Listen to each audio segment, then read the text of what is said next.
Hello and welcome to the Pioneers in Engineering game of 2013. Cube Route is a game played by two alliances with two robots each on a 12 feet by 12 feet field. The primary objective of the game is to score more points than your opponents by scoring cubes into the goal zones. At the start of the game, all robots start in their respective outer goal zones. On the opposite side of the field are the game piece dispensers. There are 4 dispensers. The outer 2 dispensers are elevated 6 inches. The inner dispensers are embedded 3.5 inches into the wall.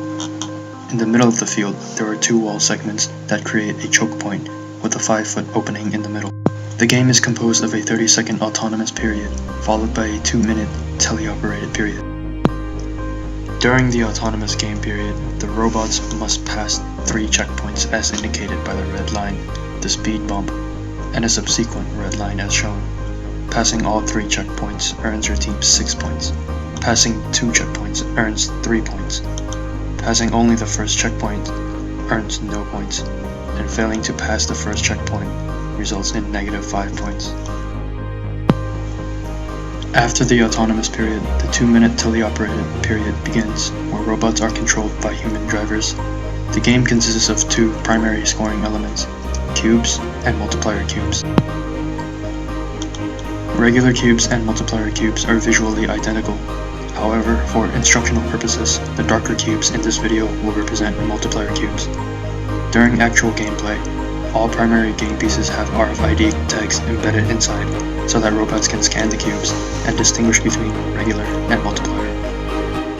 During the teleoperated period of Cube Route, the teams try to score as many points as possible by placing cubes into their goal. The robots will pull these cubes from dispensers using their manipulators and travel across the field to place them in one of their team's goals.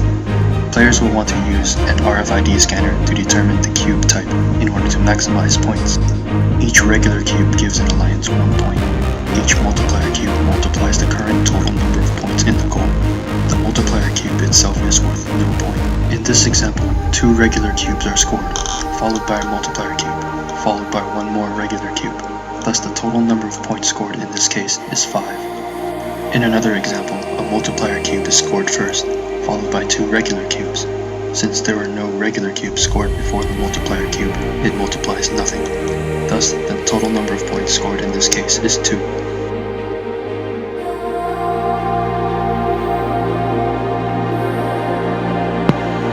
Throughout the teleoperated period, teams also try to flip 2 bonus dice that are on the field. Each dice is biased towards one specific team. Bonus dice start out in a neutral configuration, laying on its corner, and may be flipped throughout the match by robots to get the color of their alliance to face up. Points are awarded to each alliance based on the values on the top face of the bonus dice at the end of the match. Note that in this video, the values of the dice's faces are not shown. The alliance with the most points at the end of the match will be declared the winner. For the complete set of rules, please consult the Pioneers in Engineering Cube Route game manual. Good luck and see you at competition.